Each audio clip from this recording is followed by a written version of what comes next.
Hello students, मैं आर्यन गुप्ता स्वागत करता हूं आपका इस वीडियो में, जिसमें आज हम लोग पढ़ेंगे क्लास 12 फिजिक्स का चैप्टर नंबर 2 का लेक्चर नंबर 15। और आज के इस लेक्चर में हम लोग पढ़ने वाले हैं संधारित्रों का संयोजन। संधारित्रों का संयोजन निम्नलिखित दो प्रकार से किया जा सकता है। नंबर 1 श्रेणी क्रम में और दूसरा समांतर क्रम में। तो आज की इस वीडियो में हम लोग पढ़ने वाले हैं श्रेणी क्रम संयोजन।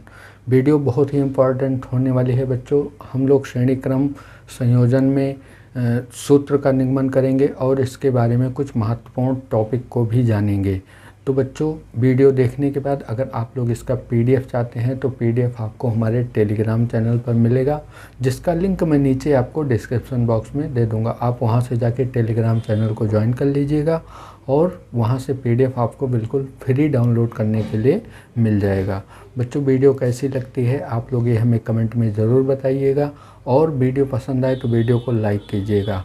बच्चों, अगर चैनल पर नए हैं तो चैनल को सब्सक्राइब कीजिएगा, जिससे हम आपके लिए ऐसे ही इंफॉर्मेटिव और कॉन्सेप्चुअल फिज़िक्स की क्लास लेकर आते रहेंगे। तो चलिए शुरू करते हैं आज की अपनी क्लास। हम ले चलते हैं आपको अपने स्टडी टेबल पर। आप लोग अपनी कॉपी पेन निकाल लीजिए और हमारे साथ पढ़ना शुरू कीजिए। प्यारे बच्चों, आगे हम अपने स्टडी टेबल पर और आज की इस क्लास में शुरू करने जा रहे हैं संधारित्रों का संयोजन, जिसमें हमारा पहला टॉपिक रहेगा श्रेणी क्रम संयोजन। तो इसका मैं फिगर यहाँ पे बना रहा हूँ और माना लिख रहा हूँ, डेरिवेशन शुरू कर रहा हूँ। आप लोग कॉपी पेन निकाल लीजिए और पढ़ना शुरू कीजिए। तो हम पहले यहाँ मान लेते हैं कि तीन संधारित्र जो हैं, तीन संधारित्रों को लेकर निकालते हैं। हम यहाँ पर लिखेंगे कि माना तीन संधारित्र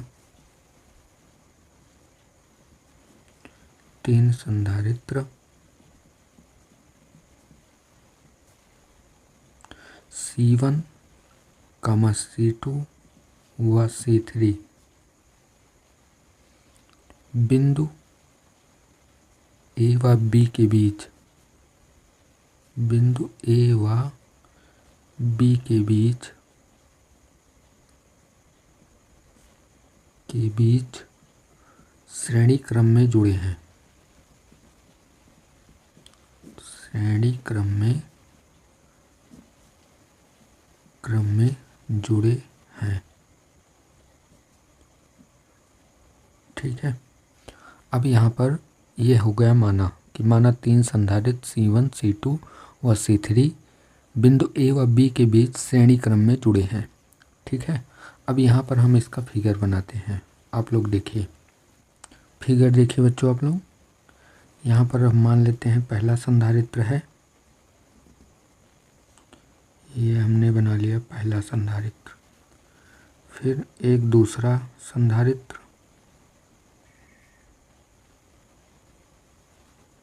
ये हमने दूसरा संधारित्र बना लिया। फिर एक और बना लेते हैं यहाँ पर, ये तीन संधारित्र हमने बना लिया।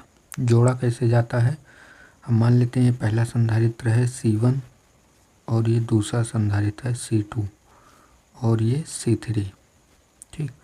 तो C1 संधारित्र की दूसरी प्लेट को C2 संधारित्र की पहली प्लेट से, फिर C2 संधारित्र की दूसरी प्लेट को C3 संधारित्र की पहली प्लेट से जोड़ देते हैं। उसके बाद C1 के पहली प्लेट को बिंदु A से जोड़ देते हैं और C3 संधारित्र की दूसरी प्लेट को बिंदु B से जोड़ देते हैं। फिर उसके बाद क्या करते हैं हम कि बिंदु A को किसी वैद्युत स्रोत से जोड़ देते हैं। ठीक है। यहाँ किससे जोड़ देते हैं, इलेक्ट्रिक सोर्स से,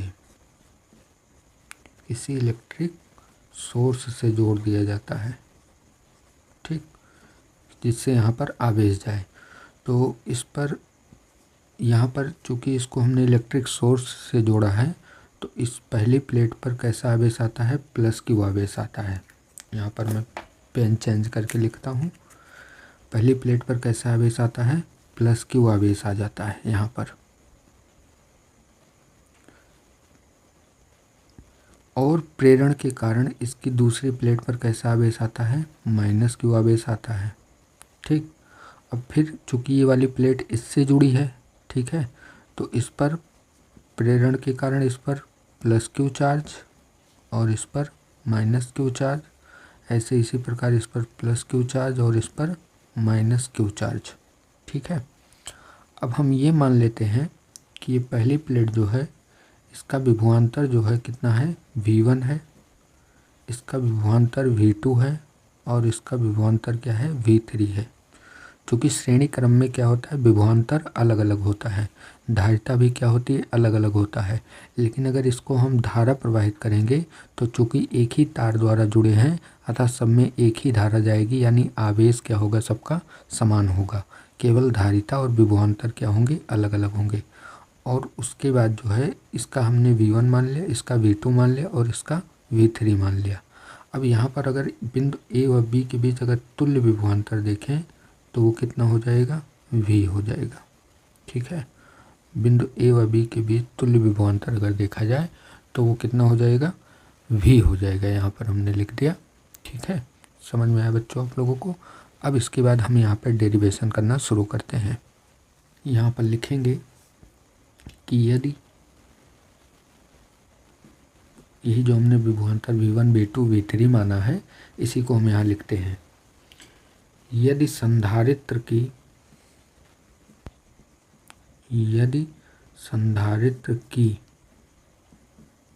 प्लेटों के बीच विभवांतर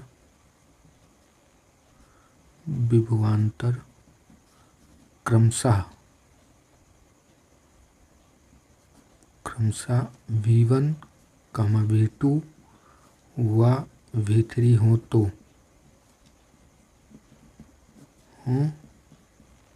तो अब यहाँ पर जो है हम V1 V2 V3 का मान निकालेंगे। तो V1 बराबर, यहाँ पर देखिए आप लोग, V1 बराबर, चूँकि फॉर्मूला जो होता है धारिता का वो होता है C बराबर Q/V।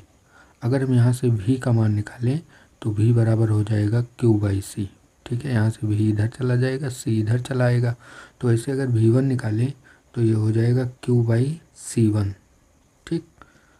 V2 निकालें तो V2 बराबर हो जाएगा Q/C2 तथा अगर V3 निकालें हम तो V3 बराबर हो जाएगा Q/C3, ठीक। क्योंकि तीनों संधारित्रों में आवेश क्या है, Q ही है। अभी हमने आपको दिखाया कि यहाँ पर आवेश क्या है, समान है सब में, तो आवेश Q है, केवल विभवांतर और धारिता ये दोनों अलग अलग हैं। अब यहाँ पर हम क्या करते हैं, कुल विभवांतर निकालते हैं। यहाँ पर लिखेंगे अतः बिंदु A व B के बीच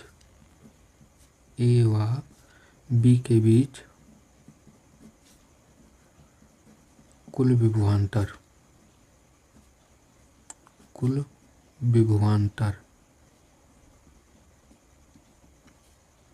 बहुत ध्यान से समझिएगा बच्चों, बहुत आराम से हम समझा रहे हैं। कोई प्रॉब्लम होती है तो आप कमेंट करके हमें बता सकते हैं।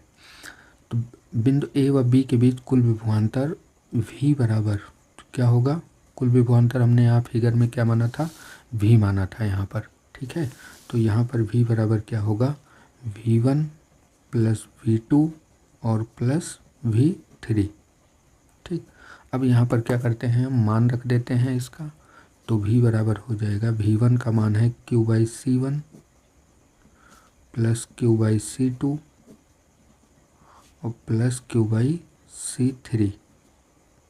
चाहे तो यहाँ से हम Q को कॉमन कर लेते हैं तो V बराबर मिलेगा, Q को हमने कॉमन करा तो यहाँ पर मिलेगा 1/C1 प्लस 1/C2 और प्लस 1/C3, ठीक है बच्चों, इतना समझ में आया आप लोगों को। अब हम क्या करते हैं, इसको हम मान लेते हैं समीकरण नंबर 1, ठीक है। अब हम क्या करते हैं, बिंदु A व B के बीच जो है हम तीन संधारित्र के स्थान पे केवल एक संधारित्र लगाते हैं। एक संधारित्र लगाते हैं जिसकी धारिता जो होगी वो इन तीनों संधारित्र की धारिता का योग होगा, यानी इन तीनों संधारित्र की धारिता का तुल्य धारिता होगा, या हम कहें तुल्य संधारित्र होगा। इन तीनों संधारित्र का तुल्य संधारित्र लगा दें, किसके बीच? बिंदु ए व बी के बीच। तो अगर हम एक संधारित्र लगा देंगे तो उसको अगर क्यू आवेश दिया जाएगा तो उसका विभवांतर क्या हो जाएगा? वी हो जाएगा। वही चीज़ हम यहाँ पर लिखते हैं और डेरिवेशन को आगे बढ़ाते हैं। आप लोग देखिए बच्चों, यहाँ पर हमने लिख दिया कि यदि बिंदु ए व बी के बीच तीनों संधारित्र के स्थान पर एक ऐसा संधारित्र रख दें जो इन तीनों का तुल्य संधारित्र हो। ठीक है, तो इन तीनों के स्थान पे हम यहाँ पर इन तीनों के स्थान पे एक संधारित्र बनाएंगे और उसके बाद उसको अगर हम क्यू आवेश देंगे तो उसका विभव कितना होगा? वी होगा। ठीक है, मैं अगले पेज पर बनाता हूँ, आप लोग देखिए इसे। देखिए बच्चों, यहाँ पर हम एक तुल्य संधारित्र बना रहे हैं जिसकी धारिता जो है वो क्या है? इन तीनों के बराबर है या सी इक्विवेलेंट है। ठीक है, तो ये बिंदु ए व बी के बीच जुड़ी है। ये बिंदु ए है और ये बिंदु बी है। ठीक है, अब जो है यहाँ पर ए को हम क्या करते हैं? स्रोत से जोड़ देते हैं और बी को हम किससे जोड़ते हैं? पृथ्वी से जोड़ देते हैं। ठीक है, बी को किससे जोड़ देते हैं? पृथ्वी से जोड़ देते हैं। अब इस संधारित्र को प्लस क्यू आवेश दिया जाता है, प्लस क्यू आवेश दिया जाता है, तो प्रेरण के कारण इस पर कैसा चार्ज आता है? Minus Q. माइनस क्यू तो अंदर वाली प्लेट पर आता है, लेकिन और बाहर वाली प्लेट पर कैसा आता है? प्लस आता है। तो यहाँ पृथ्वी से इसलिए जोड़ा गया है क्योंकि पृथ्वी से इलेक्ट्रॉन निकलते हैं और इलेक्ट्रॉन निकलकर इस प्लस आवेश को क्या कर देते हैं? निरावेशित कर देते हैं। तो अंदर वाली प्लेट पर माइनस क्यू चार्ज और इधर वाली प्लेट के अंदर वाली प्लेट पर कैसा चार्ज रहता है? प्लस का चार्ज रहता है। ऐसे सेम यहाँ भी रहेगा। हमने शायद इसको जोड़ा नहीं है पृथ्वी से, आप लोग जोड़ लीजिए। यहाँ पर देखिए, इसको हम किससे कनेक्ट कर देंगे? पृथ्वी से कनेक्ट कर देंगे। ठीक है ना, पहली प्लेट को सोर्स से और दूसरी प्लेट को पृथ्वी से जोड़ा जाता है। ठीक है, अर्थ से जोड़ देते हैं, अर्थ से हम क्या करते हैं? जोड़ देते हैं। ठीक है, पहले बिंदु ए को इलेक्ट्रिक सोर्स से और बिंदु बी को अर्थ से जोड़ देते हैं। अब देखिए ये डेरिवेशन आगे बढ़ाते हैं। यहाँ पे लिखेंगे, यहाँ पर हम लिखेंगे कि बिंदु ए किससे जुड़ा है? इलेक्ट्रिक सोर्स से। ठीक है, इलेक्ट्रिक सोर्स से। अब अगर इसको हम इलेक्ट्रिक सोर्स से जोड़कर प्लस क्यू आवेश देंगे तो क्यू आवेश देंगे तो इसका विभवांतर क्या होगा? वी होगा। बिंदु ए व बी के बीच विभवांतर क्या होगा? केवल वी होगा, क्योंकि एक प्लेट है। ठीक है, एक ही संधारित्र है, इसलिए इसको क्यू आवेश जब दिया जाएगा तो इसका विभव कितना हो जाएगा? वी हो जाएगा। तो यहाँ पर अगर हम इसके लिए लिखें, अतः यहाँ पर लिखेंगे, अतः इससे देखा जाए तो इसका विभव कितना होगा? V बराबर क्यू बाई सी इक्विवेलेंट। इसकी धारिता कितना है? सी इक्विवेलेंट है। इसको मान लेते हैं हम समीकरण नंबर 2। अब समीकरण एक को आप ध्यान से देखिए यहाँ थोड़ा, समीकरण एक ये रहा। ये क्या है? V बराबर Q into 1/C1 1/C2 1/C3। यहाँ भी V के बराबर है और ये समीकरण 2 भी जो है ये V के बराबर है। ठीक है, दिख रहा है आप लोगों को ना? समीकरण 2 भी क्या है? V के बराबर है। तो अगर हम यहाँ पर लिखें समीकरण 1 और 2 से, समीकरण 1 व 2 से, क्योंकि दोनों V की वैल्यू है इसलिए दोनों की वैल्यू आपस में क्या होगी? बराबर होगी। तो यहाँ पर हो जाएगा Q बाई सी इक्विवेलेंट बराबर होगा, Q को हमने कॉमन करा है और अंदर क्या है? 1/C1 प्लस 1/C2 और प्लस 1/C3। ठीक है, अब Q से Q क्या होगा? कैंसिल हो जाएगा। तो यहाँ पर हमें मिलेगा कि 1/C इक्विवेलेंट बराबर में 1/C1 प्लस 1/C2 और प्लस 1/C3। यही क्या हो जाएगा, समांतर प्लेट संधारित्र की धारिता का फॉर्मूला हो जाएगा। ठीक है, सीरीज कॉम्बिनेशन में श्रेणी क्रम में जोड़ने का फॉर्मूला है। ठीक, श्रेणी क्रम में। ठीक है बच्चों, समझ में आया आप लोगों को। अब यहाँ से क्या रिजल्ट निकल रहा है इसको हम लोग लिखते हैं। अब सी इक्विवेलेंट जो किसका है, तुल्य संधारित्र का है। तो तुल्य संधारित्र की धारिता जो होती है वो उन सभी तुल्य संधारित्र की धारिता का व्युत्क्रम जो होता है वो उन संधारित्रों के अलग अलग व्युत्क्रमों के योग के बराबर होता है। तो ये बात मैं यहाँ पर लिखता हूँ, फिर आपको समझाता हूँ। देखिए बच्चों, यहाँ पर हमने लिख दिया कि यही श्रेणी क्रम में जुड़े 3 संधारित्रों की तुल्य धारिता का सूत्र है। क्या है कि श्रेणी क्रम में संधारित्रों की तुल्य धारिता का जो व्युत्क्रम है, तुल्य धारिता का व्युत्क्रम जो है वो क्या होता है, उन संधारित्रों की अलग अलग धारिताओं के व्युत्क्रमों के योग के क्या होता है, बराबर होता है। 1/C1 1/C2 इन सब का योग के बराबर है। ठीक है ना बच्चों, समझ में आया आप लोगों को। अब यहाँ पर जो है हम 1-2 पॉइंट्स और देखते हैं। नोट पॉइंट्स आप लोग हेडिंग डाल लीजिए या नोट करके लिख लीजिए, इसे इम्पॉर्टेंट पॉइंट्स हैं। ठीक है, इसको ध्यान में रखिए। ठीक है, अब यहाँ पर चूंकि व्युत्क्रम में है, अतः मतलब जो होगा इसमें तुल्य धारिता जो होगी वो सभी संधारित्रों की धारिता से भी क्या होगी, कम होगी। ठीक है, तुल्य धारिता जो होगी वो उन सभी संधारित्रों की धारिता से कम होगी, क्योंकि ये सभी किस क्रम में जुड़े हैं, श्रेणी क्रम में जुड़े हैं। जैसे मान लीजिए यहाँ पर C1 बराबर हमने 2 ले लिया, C1 बराबर 2 ले लिया, C2 बराबर हमने क्या ले लिया, C2 बराबर भी हमने कितना ले लिया, 2 ले लिया, C3 बराबर भी हमने क्या ले लिया, 2 ले लिया। अगर हमने 3 संधारित्र 2 फैरेड के ले लिए, 2 माइक्रोफैरेड के, तो इनका तुल्य संधारित्र जो होगा वो कितना होगा, 2/3 हो जाएगा। ठीक है, तुल्य धारिता कितना हो जाएगी, यहाँ 3/2 होगा, लेकिन जब इसको पलटेंगे तो 2/3 हो जाएगा। अब 2/3 का मान जो होगा वो कितना होगा, वो क्या होगा, 2 से कम ही होगा। 2/3 क्या है, 2 से कम है। तो यहाँ पर वही कंक्लूजन हम लिखेंगे, आप लोग देखिए इसे। देखिए बच्चों, यहाँ पर हमने लिख दिया कि श्रेणी क्रम में तुल्य धारिता का मान संयोजन के सबसे कम धारिता वाले संधारित्र से भी क्या होता है, कम होता है। यानी अगर हमें कम धारिता का संधारित्र चाहिए तो अगर कई संधारित्र हैं तो उनको क्या करेंगे, हम श्रेणी क्रम में जोड़ देंगे, तो हमें धारिता क्या मिलेगी, जो सबसे कम वाला संधारित्र होगा उससे भी क्या मिलेगी, कम मिलेगी।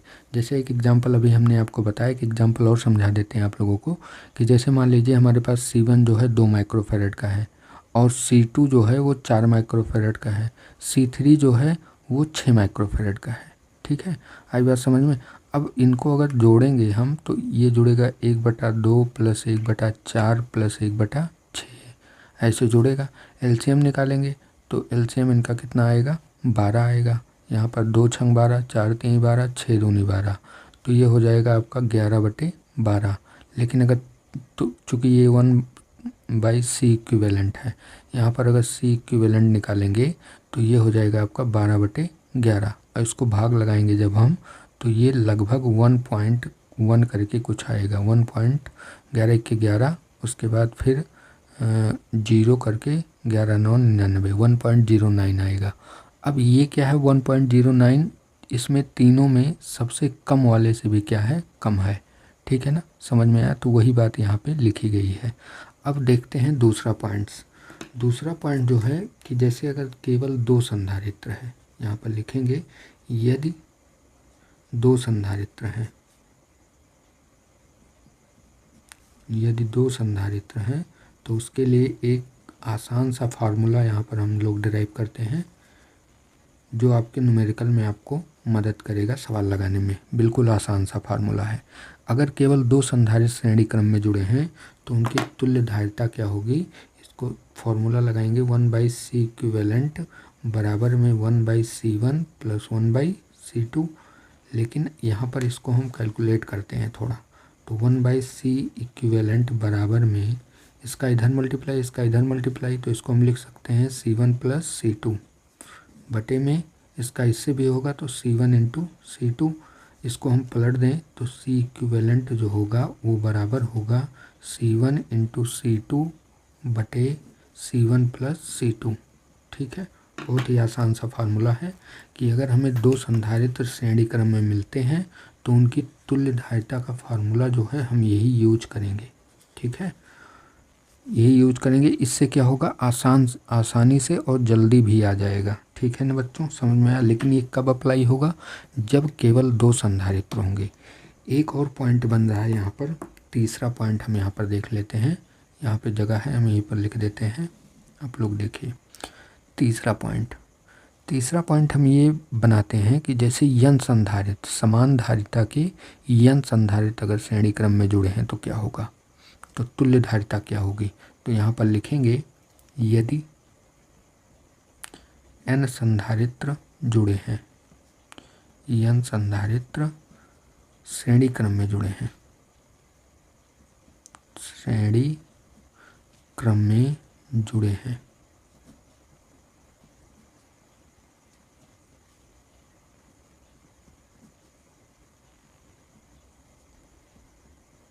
तो सबका क्या होगा, यहाँ पर तुल्य धारिता निकालेंगे। 1/c इक्विवेलेंट बराबर में 1/c plus 1/c plus dot dot कितनी बार, n बार। ठीक है, ऐसे जुड़े हैं तो तुल्य धारिता क्या होगी, 1/c इक्विवेलेंट बराबर में n बार है तो n बाई क्या हो जाएगा, c हो जाएगा। या इसको पलटें, अगर हम c इक्विवेलेंट निकालें तो c इक्विवेलेंट जो होगा वो कितना हो जाएगा, c/n हो जाएगा। यानी सभी संधारित्रों की जो धारिता है उसको, तुल्य धारिता जो है वो उन सभी संधारित्रों की एक धारिता ले लेंगे, उसको हम क्या करेंगे, n से डिवाइड कर देंगे, तो वही क्या होगी, तुल्य धारिता हो जाएगी। ठीक है ना। जैसे मान लीजिए यहाँ पर एक एग्जांपल लेते हैं, 20 संधारित्र हैं और 20 संधारित्रों को आपको कैसे जोड़ा गया है, श्रेणी क्रम में। और एक संधारित्र की धारिता जो है हम मान लेते हैं 40 माइक्रोफैरड है। C बराबर आपको क्या दिया गया है, 40 माइक्रोफैरड। तो अगर C इक्विवेलेंट निकालना है, C इक्विवेलेंट, तो एक की धारिता कितनी है, 40 माइक्रोफैरड। ठीक है, 40 माइक्रोफैरड है और बटे n की संख्या कितनी है, मान लो 20 संधारित्र जुड़े हैं तो 20 दूना क्या हो जाएगा, 40। तो C इक्विवेलेंट कितना होगा, 2 माइक्रोफैरड। ठीक है, कभी कभी ऐसा क्वेश्चन मिल जाता है कि कई संधारित्र ऐसे सीरीज में लगे हुए हैं श्रेणी क्रम में, 10-20, चाहे जिनको इस फार्मूले से निकालना क्या है, थोड़ा कठिन हो जाता है इस फार्मूले से निकालना। तो अगर वहाँ पर 3 से ज़्यादा हैं, 4, 5 हैं, 10 हैं, तो हम इस फार्मूले से वहाँ पर उनकी तुल्य धारिता निकाल लेते हैं। ठीक है ना बच्चों, समझ में आया। बहुत ही इंपॉर्टेंट डेरिवेशन है क्योंकि इससे न्यूमेरिकल जो है हर साल एग्जाम में पूछता है। ठीक है, संधारित्र से संधारित्र के संयोजन पर न्यूमेरिकल, श्रेणी क्रम संयोजन और समांतर क्रम संयोजन से हर साल न्यूमेरिकल आता है। तो बहुत ही इंपॉर्टेंट टॉपिक है, आप लोग वीडियो को बिना स्किप किए हुए पूरा देखिएगा। अब आज के लिए हम इतना ही रखते हैं। आज की क्लास में केवल हमने श्रेणी क्रम संयोजन को पढ़ा है।